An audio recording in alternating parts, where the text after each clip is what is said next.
Fala, pessoal do SharpCast. Estamos aqui mais uma vez, eu e o Divinão, estamos de volta, né? No último episódio a gente teve a presença do Caio e do Eric. Agora eu e o Divino estamos de volta aí para o 8º episódio. E hoje vai ser um episódio bem legal, porque a gente vai conversar com o Andrew. Andrew, que é um especialista em dados, com Excel, com R. E hoje ele vai estar aqui trazendo um pouquinho para a gente a visão dele em como é trabalhar com esse universo das apostas, nessa visão mais de analítica, e também trazer um pouco da visão dele sobre o mercado financeiro, que hoje ele também atua com isso. E além disso, ele é autor de 2 livros já publicados, que é Statistical Sports Models in Excel. Ele tem 2 versões publicadas desse livro, então já fiquei uma indicação para todo mundo que quer começar com essa questão analítica, e também tem alguns artigos publicados. Então é um cara aí que vai agregar bastante para a gente, e também estamos aqui com o Divinão, que vou passar a palavra para ele se apresentar aí. Fala, pessoal, vocês já me conhecem daqui, né? Vamos dar início a esse bate-papo com o Andrew aqui. Igual o Luquinhas falou aí, vai ser bem bacana, vocês vão ver. So, hey Andrew, introduce yourself for our public to know who are you and what you did in this universe of betting, a little bit about your background. Come on. Sure. Well, first, it's a pleasure to be here. Thank you for having me. I think this is my first international multi-language interview, so that's fun. So happy to be talking to you guys in Brazil about sports betting. My name is Andrew Mack. For people that don't know, I have been a sports bettor for about 12 years now. I have been a pro sports bettor for about 4 years now, but I've been making money at it for closer to 6 years, something like that. My primary markets are the NHL hockey, the NBA basketball, NFL football, and I do pretty much everything in between: spreads, totals, props, derivatives, first half, first quarter, all of those kind of things. And prior to betting, I was a nightclub bouncer, then a journeyman commercial electrician.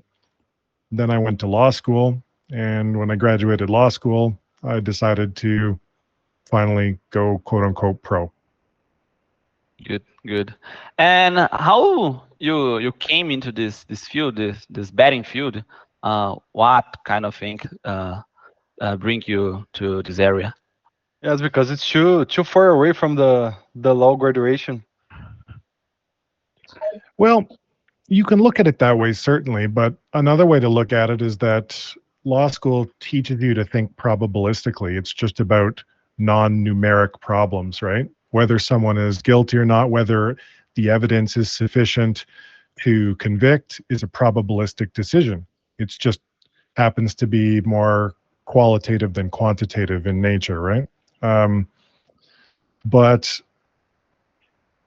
sports betting and market strategies and things like that, that's something I've been interested in for a long time, even when I was a bouncer at a nightclub, even when I was an electrician, and all the way through law school. And so when I got into law school and started doing it, it was very interesting. I just decided that I'd like to take a chance on, something I'm passionate about, which has been sports betting. So I graduated right during COVID, so it was kind of a weird time for employment anyway. And I just decided this is the time to get serious about this. Now, that didn't work out super well when I first started, because obviously when COVID occurred, the NBA league shut down, the NHL shut down, and so sports went a little bit strange for a while when COVID first broke. I'm sure you guys remember that. But I have I managed to stay around, and I'm doing just fine now. So. Good. Good. When did you realize that using data and predictive models was the way forward to continue? How has this approach evolved over the time? Well, when I first started betting a very long time ago, I made the same mistake that a lot of people make, which is thinking that if you're really passionate about watching a sport, that is the same thing as being good at betting on it. And you can fall into the trap of thinking that the game that you're playing is who's likely to win. But the truth is that, as I'm sure you guys are aware, successful, profitable sports betting is not about knowing who's likely to win a game. The line usually already has a good lean. There's a lot of information in those markets. Everybody knows who's likely to win a game. It's all about getting the best price, which means that it's about statistical analysis, which means that it's about data analysis. And so over time, after you get tired of losing, you realize that you're going to have to improve your approach and start using statistical analysis in order to figure out where the value is for a given price. Good. You talk a little bit about information and stuff like that, and in this world. Here in Brazil, we have a lot of tipsters who just betting using information. We have some news, and we'll be betting something. And do you think it's possible to be profitable just using information, not using data with a subjective approach? Let's put it on this way. What do you think? I do think that you can do that. Yes, it's very hard to do, and it requires a certain talent. And I would say that the talent is in taking that qualitative data and turning it into some kind of a number, right? Some people over time develop a skill for that.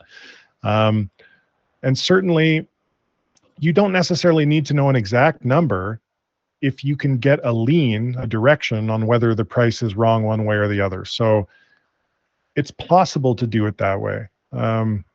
It's very difficult. I would say that is the type of approach that can work a lot better for low liquidity, smaller markets like player props. For very liquid lines, your main game lines. I'm not actually sure what you guys are betting in Brazil. Is soccer, basketball? Soccer, mainly soccer. Yeah. Yes. So I mean, like probably your main lines in soccer, you're going to have a tough time just gut shotting that using your intuition and based on some news. You're going to want to try to find a way to quantify that into a number, I would think. But I can't totally dismiss the approach because I've seen it work for player props. I knew one guy that was very successful betting basketball player props just with like kind of news steam information, as well as getting a lean on watching the games and kind of his own analysis about minute rotations and allotments. So that would be my take on that.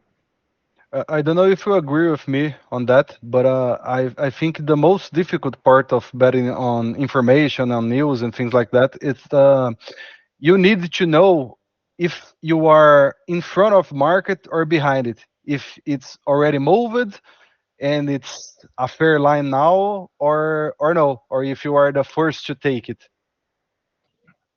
I would agree with you on that. Because the information is just likely to tell you which direction the mispricing is in, right? It doesn't tell you how the strength of the mispricing. It doesn't tell you the degree to which it is mispriced. So it's easy to say, like it's easy to walk into a butcher store, for example, and then compare it to another butcher store and say, I think the steaks here are overpriced. But if you don't have a number, how much is it overpriced, right? How good is the deal that you're getting? And when you get serious about betting, the next element that you need to consider is how much am I going to bet? And to do that, normally you use some form of the Kelly criterion. And the Kelly criterion is going to require you to quantify your edge, which means you have to know how good the mispricing is that you're taking advantage of. And so that's where I would say, like, yeah, I think you can do it, but I think it would be better if you knew exactly how much of a mispricing you're looking at, for sure. Yes, and it's a skill, as you said, right? It's not easy to do too. Let's get back here. What are the benefits, in your opinion, right, of using Excel for bettors starting out, compared to R or Python? Yeah, because you have an entire book about Yeah. this, so we need to know your opinion. Sure. Well, the best thing about Excel is that you can do almost anything in it. You can build almost any kind of model that you want to build in Excel. Will it be the best? Probably not. Will it be the fastest? Probably not. But can anyone build almost anything in Excel? Yes. So it's very versatile, and it's a great place for beginners to start, because the way that you build a model in Excel, where you are entering formulas into the various cells, and then you can see the formulas up in their formula bar, it allows you to double check everything and see how the models are working, which means that you can find errors and get a really intuitive sense of how various statistical analysis is done. And that's important when you're a beginner, because you're going to make mistakes when you're modeling. And if you make a mistake in Python or you make a mistake in R, it's possible that your program, your script will still run. And if it runs with that error could cost you a lot of money. So I think that when you step up to R or Python, it's really good to have the fundamentals of the statistical analysis well in hand, well understood. And I think Excel is a really good platform to bridge the gap from someone that is not using any statistical analysis to now doing some, before they make the eventual jump to R and Python, which as they evolve as a better, I'm sure that they will. As I think too, it's because Excel it's more common for us in Brazil at least. It's more useful, more people use it a little more than R or Python. I guess that's why it's a good start too. Do you think that in some moment after you start using Excel to do this kind of modeling, you have to change to Python or R or whatever else? We have to change in some time, or do you think it's the all career of a better we can just use in Excel? Well, that really depends on what you're trying to do, because depending on the markets that you are trying to attack, you could very well spend your whole betting career in Excel and probably still do just fine. It's all going to depend on the level of liquidity, the skill, the difficulty of the market that you're trying to compete in. If you are doing something like player props, so in soccer, for example, that might be like corners or something like that, you can do that in Excel, no problem. And you can do that for a long time in Excel. If it's the main lines, the level of difficulty is going to increase. You're going to want to be able to scrape and import data. You're going to want to be able to access a database of historical odds so that you can backtest things. And so as the difficulty of the market increases, I think that it will become more useful for a bettor to eventually transition to R or Python. But there are many markets today that you can still beat with Excel, including with some of the models in my books, which surprises a lot of people, but you absolutely still can make money with Excel-based models. And whether you make the transition to R or Python or not, there is something out there for everybody to kind of work with, I think. Good. And you mentioned about the model one you bring on your book, and could you talk a little bit about this? How type of statistics model do you use? Which one do you recommend for someone it's just starting, or something like that? I think probably the most useful type of models tend to be Bayesian models, tend to be simulations. We did a lot of work with that in my second book, Statistical Sports Models in Excel, Volume 2, where I walked the reader through player props using mixed distributions, mixed models, where we're taking a distribution for, say, points per minute for an NBA player, and then the distribution for their minutes played, and we're doing a Monte Carlo simulation. Those types of models are really good because the output is a probability distribution, and that answers a number of questions that sports bettors want to know the answer to, like the median of the distribution, the mean of the distribution, how wide are the tails, things like that. Those are most of the questions that sports bettors want answered when they're looking to bet into a market. And so I think that simulations and Bayesian approaches are generally the preferred way to go about it. That's probably what I would say on that. Good, very good. Andrew, have you at this time, 2023, mostly, we have been looking for this growing AI tools, like ChatGPT and something like that. Do you use some of these stuffs? Do you recommend? What do you think about it? I think ChatGPT is a very good training tool if you're trying to learn Python, especially. It's a little bit poor for learning R, but it's pretty good for learning Python. What I think is that it is a fantastic idea generator in the sense that you can explore different statistical ideas and it will give you different clues or different places that you can research how to make something better or how to put together a model that maybe you had an idea for. From start to finish, it's not going to replace the better skill or the better statistical ability. Like, it makes mistakes. So you're going to have to troubleshoot any errors that you see as you're using ChatGPT. And troubleshooting ends up usually taking about as long as it would take if you just built the model yourself, which is kind of funny. But I do think it's a valuable tool, especially for people that are trying to learn Python or R. I think it can really speed up your learning process because it is finely tuned to exactly what you are trying to learn. You don't have to learn things that aren't specifically of interest to you, and I think that helps the learning process. Good. How does the Bayesian statistics influences your process, and what are its main benefits? I don't know if I say it correctly. Bayesian. Yeah, no, that's perfect.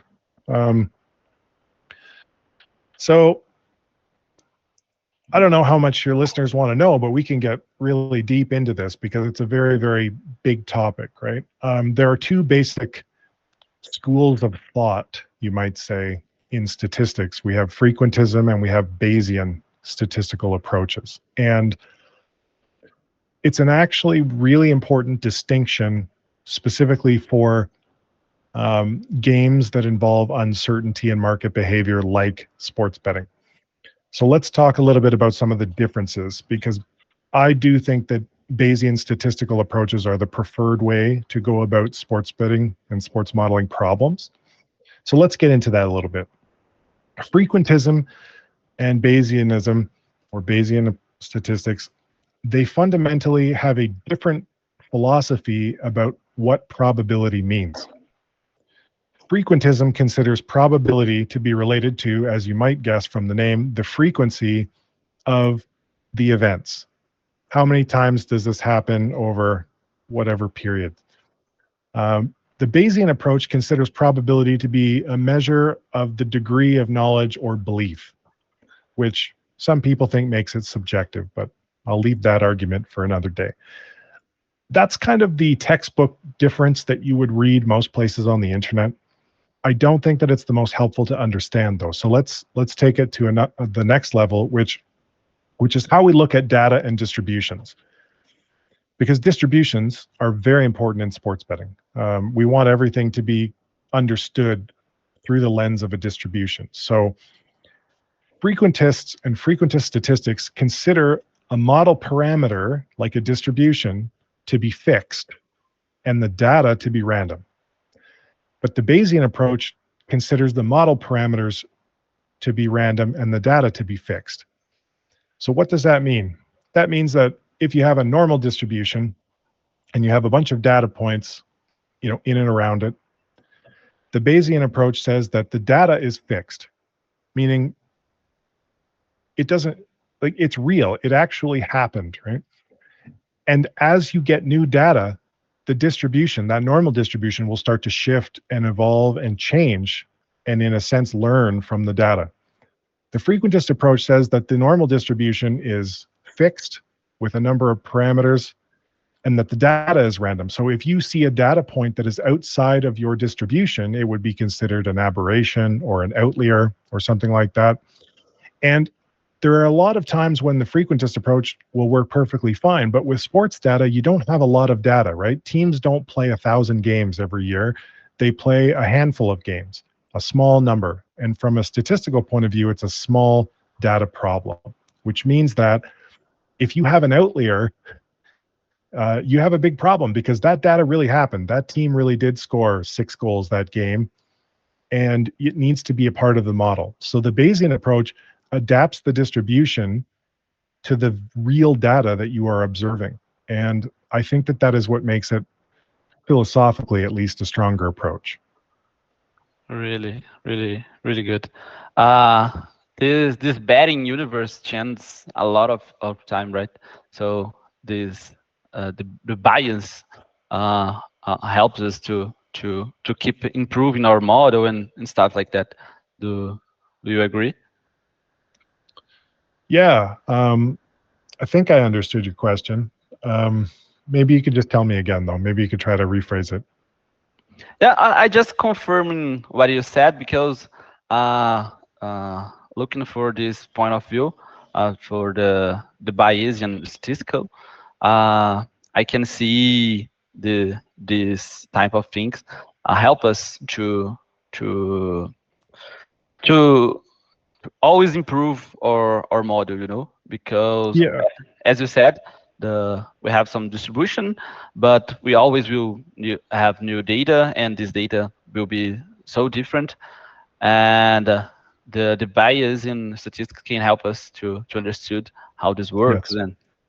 and yeah, I agree completely. I agree completely. So because the sample size is so small with sports, every single data point from a game or a player, it needs to be able to help your model learn and adapt. Yeah. And the Bayesian approach is, I think, much more effective at learning from small sample size data. Yeah, and if we take some examples, a Champions League, for example, we just have 10 games for each team, so it's really hard to get a prize from this kind of team in the second round. It's really hard, and that can help us. Good. For sure. Yep. I'm interested on know something, Andrew, for you, from you, I mean. How have you seen the evolution of models and data in the betting industry over the 12 years you've been working with it, right? Yep. I would say, it's getting harder in some ways. There was a time, like, this makes me sound and feel very old, but like there was a time when just knowing the difference between the average and the median of the distribution could make you money. There was a time when sports books would release player props, for example, that they use the average of the players, points or something like that. And just knowing the difference between the average and the median, you could find a small edge on player props without doing any other statistical analysis.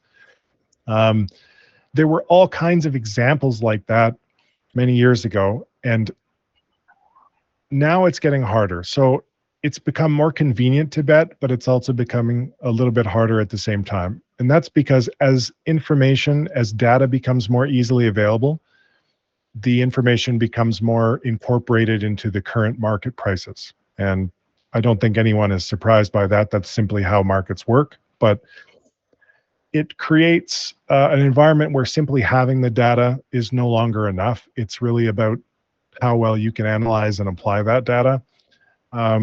So I think on the data front, it's become more accessible, which has made things a little bit more challenging in some sense. At the same time, the more people that are involved in sports betting, the more sports books that are available, the more competition between sports books for customers' dollars. It can create an environment where, due to the competition they have between each other, they are offering occasionally bad lines here and there, and that has created new opportunities. And so harder, but at the same time, every time a door closes, a window opens, so to speak, right? There's always a changing environment with sports that, despite the increasing difficulties, there will always be some opportunity somewhere to make money. I was asking this because here in Brazil we have the culture of the information, as we talked earlier. This kind of model and data in in sports betting in Brazil. It's a kind of new thing for mostly the players here, you know. Mhm. And a lot of them don't even how can I say, don't even believe on this kind of thing. Well, I guess to that I would say, so you get some information from a friend or from a tipster or something. He says that there's a soccer game in Brazil, and the star striker for the team he's out because he's sick or something, right? So you know that should change the market price. You know that probably there's a good price on the other team, but what's the right price? How much value do you have, and how much should you bet on it? Those are very, very important questions. Statistical analysis is how you get the answer to those questions. How many, maybe not how many, what is the change in goal differential by losing your number one striker? I mean, is it 0.1 of a goal? Is it 0.15 of a goal? Is it 0.07 of a goal? The difference can mean, a lot depending on when you're how much you should bet on that particular market, right? So I think that if the culture of information, it's like that's not the wrong approach, right? Like, information is good and can absolutely give you an edge, but the idea is to take that and turn it into a number that will tell you how much to bet on the market that you're trying to attack. Yeah. And talking about that, I saw your tweet earlier, talking about the marketing efficiency. Uh, uh, can you share something about that? The part of the book you don't publish, you you post some Yeah, pages at the Twitter, and yeah. So I was on the Unabated podcast, the Unabated Sports Betting podcast, the other day. We were talking about market efficiency, and some people believe that market efficiency means that you can't beat a relatively efficient market like the stock market or like the sports betting market. And that tweet is specifically a chapter from a book that I'm never going to publish, that basically talks about how just because a market is efficient doesn't mean that you can't win, and doesn't mean that you can't make money. It just means that you have to be very careful and very clever about how you go about finding those inefficiencies. And so when people use market efficiency as a reason to say you can't make money at this, or you can't win long term, I think that they're looking at the wrong thing. They're not focused on the solutions to the problem. They're just focused on pointing out the problem. And to me, that seems kind of like a waste of time, because everybody knows what the problem is. The market is efficient. Millions of people betting money is going to make a market efficient, but the market is wrong from time to time, and sometimes in a very big way. And the job of the profitable, successful sports bettor is to take advantage of those moments in time when the market is wrong and to capitalize on them. Yes, and it will be more efficient every day that passes, right? That's right. Normal. Yeah. good. And a lot of times, people make mistake, right? So if a lot of person having committing mistakes, and putting money on the market, probably you have some value on the other side. Do you know? That's right.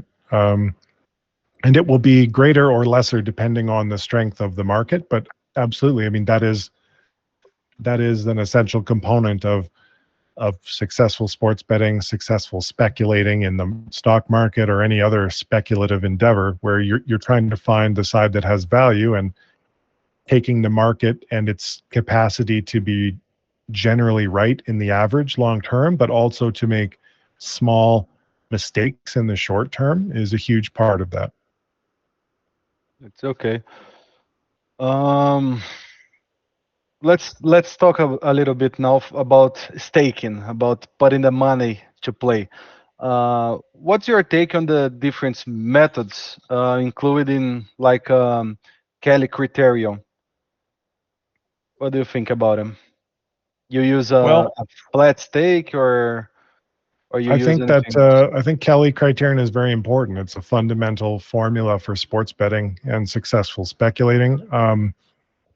The short answer to your question is that if you are in a market where you think you have an edge, but you're not sure what the edge is, or you're trying to test it out live by betting, I would suggest betting flat stakes to collect data to see what your edge is starting to look like. I think that if you have quantified your edge and you know what it is, you should be probably doing half Kelly or quarter Kelly.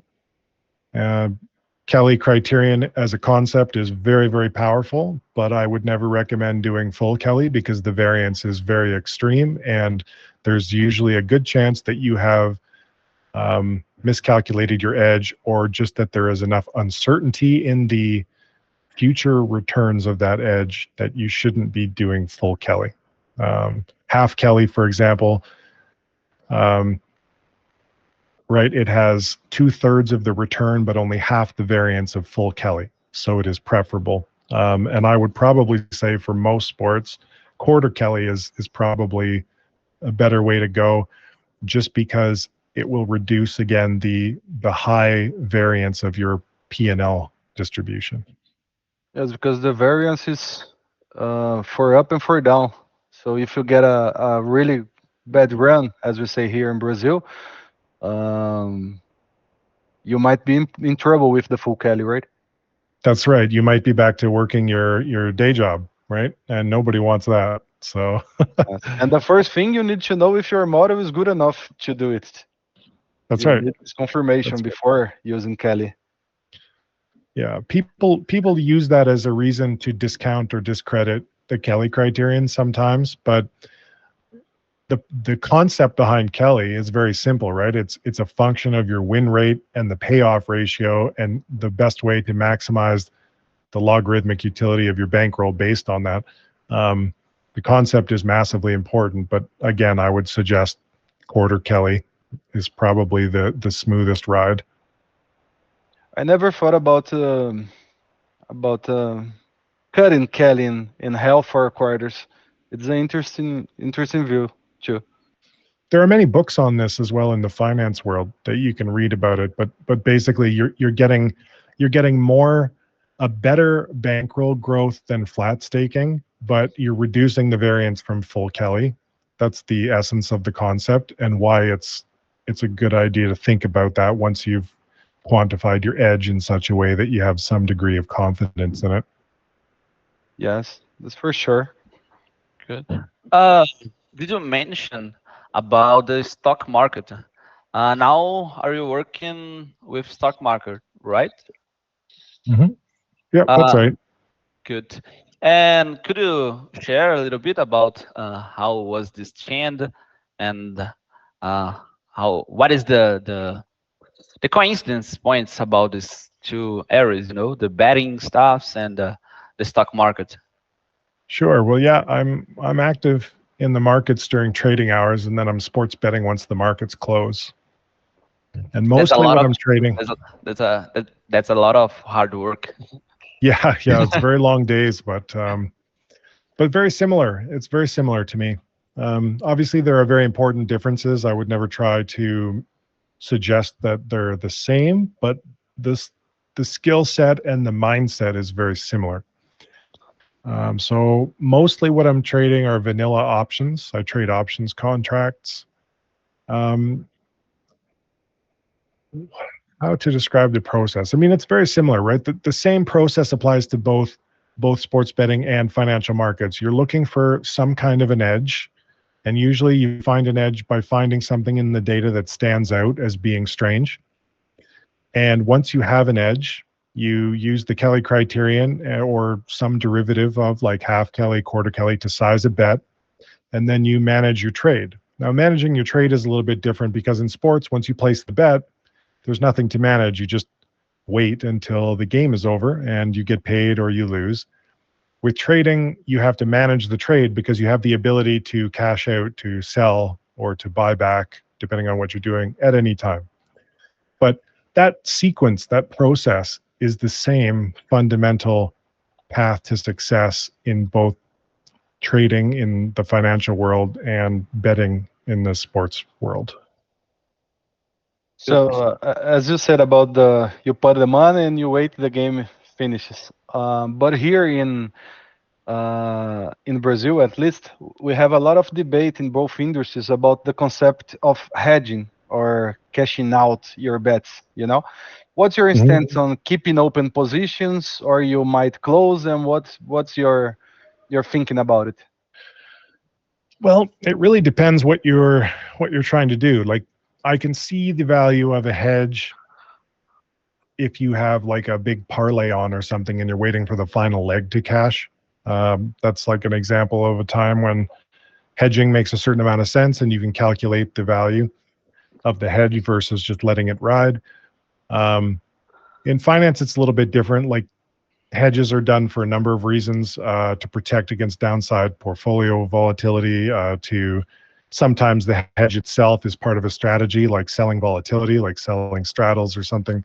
In delta hedging your position in options.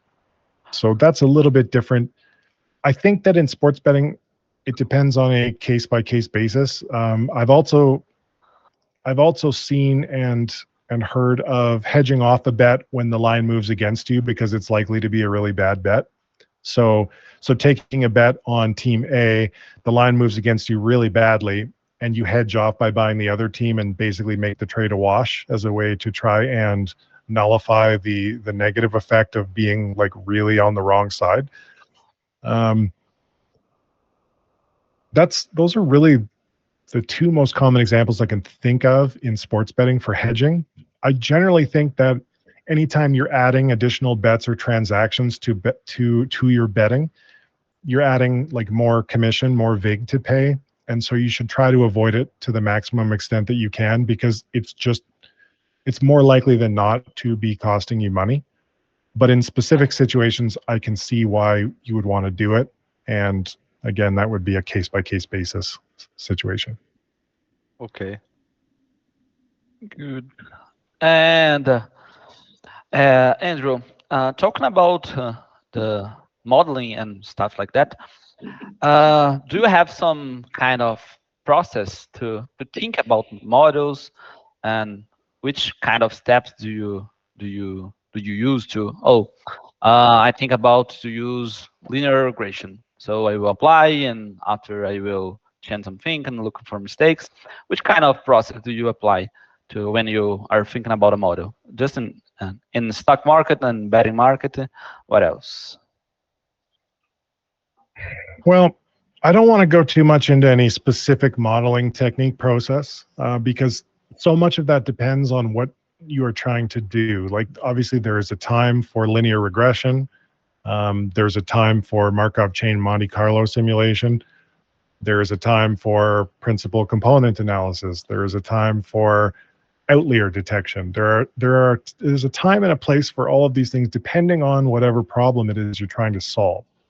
I would say, though, that the heart of building a model is trying to find something that seems out of place. So if you like leave your house in the morning and you go out for a coffee or something and you come back and somebody had like moved some of your things around in your house, you'd probably notice, right? You'd probably be like, hey, I didn't leave that coffee cup there, and I didn't leave my jacket on this chair, and like it would stand out to you.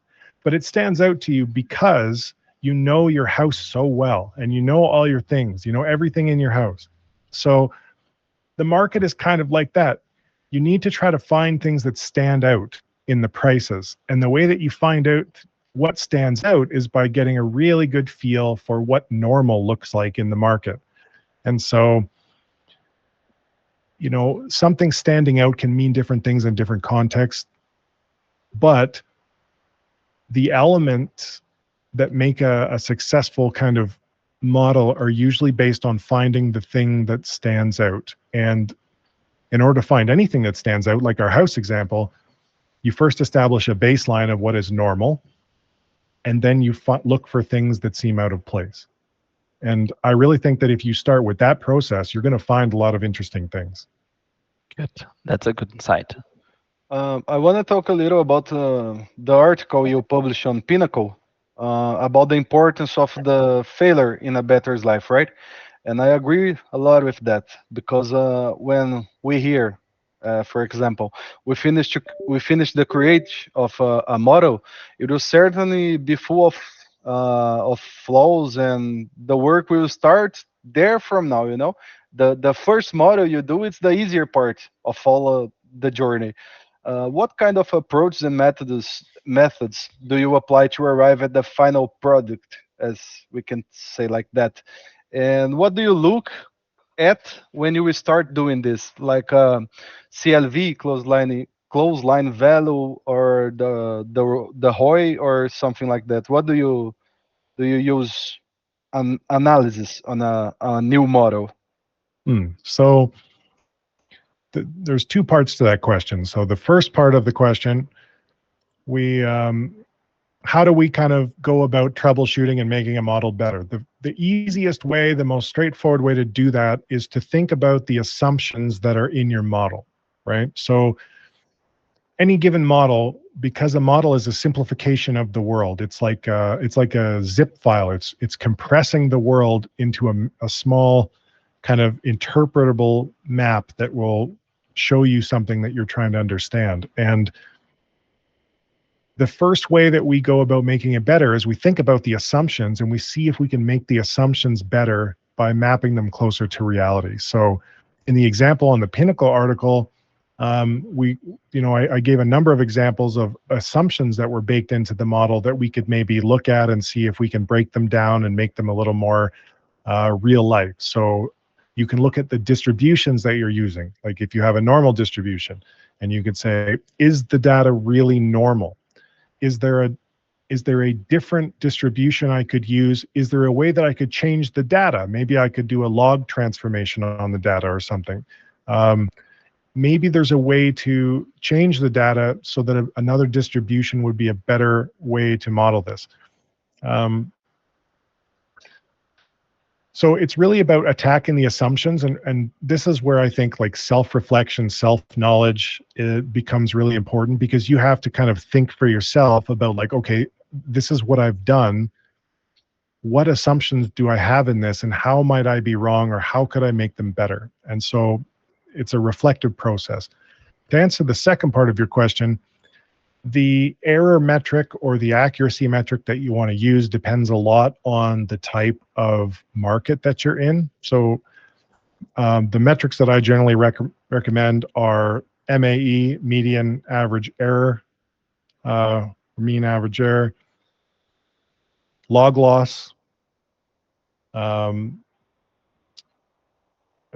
like, obviously they're not all for the same market. So like a money line market, log loss is very good. Log loss will tell you what you really want to know, which is how much error is there in your probability, in the certainty of your model. For point spreads and totals and things like that, you probably want to be looking at something like MAE instead. You can use root mean squared error as well. That's fine. Like there are applications for that as well. But I think generally speaking, log loss and MAE are probably the two best ones. Okay. Good. For the answer for the first question, I think this kind of modulation and the betting word, it's kind of a science, because we always have a hypothesis, and we have to try if it's right, and if not, we have to try again, change something, and look for what is wrong and what we can improve in the next try. Good. And Andrew, do you have an advice for beginner bettors who want to start using this kind of predictive models, just in whatever, in betting world or in the stock market, and which one you can advise to begin, the betting market or the stock market? I would definitely advise to begin in the betting market, because if you if you have success in the betting market, you will definitely be able to have success in the stock market because sports betting forces you to learn and master the fundamentals of speculation as a professional endeavor for profit. And we talked about that a little earlier, identifying things that look weird and then finding an edge there, and then bet sizing based on the size of your edge, and then managing the trade. These are all sports betting fundamentals. If you can do that in sports betting, I think that it will set you up for success later in the stock market. With regards to advice, the most important thing I think I could tell anyone starting is that the more money that you will be able to bet on a given market, the harder the market is to beat, which means when you start, you need to start with low liquid markets that have small limits, because those are the easiest markets to beat. So you shouldn't be looking to bet the main lines on soccer. You should be looking at corners. You should be looking at other player props, because those you will be able to beat a lot more easily. And while you're making a little bit of money, you can learn something about modeling. You can build your confidence. And eventually, when your skill and your databases and all of your things are sort of at a more advanced level, you'll be able to start betting more money and successfully competing in those more liquid markets. I think that's very, very important for bettors to understand, that you shouldn't bet on your favorite thing just because it's your favorite. If you're trying to win money, you need to go after the low liquid stuff to begin with. Good. I agree. Me too. And Andrew, do you have any topic do you want to contribute and talk a little bit more? Because on our script we have these questions, but this conversation was really good. And if you want to add something to our public. What could I add? I mean, it's hard to come up with too much just off the top of my head, but I will say that this is probably going to be one of the hardest things that most people will try to do. It will take a lot of work, and if you come to sports betting thinking that it's easy or that it's free money, you're going to lose. The reason that you come to sports betting and make a lot of money is because you're interested in statistics, you're interested in probability, you're interested in how markets work, and you find it intellectually challenging and rewarding to do the work. But you're going to work very hard in order to be successful. So be prepared to work hard and find some enjoyment in the work. And if you do that, eventually it's very likely that you will succeed. Good.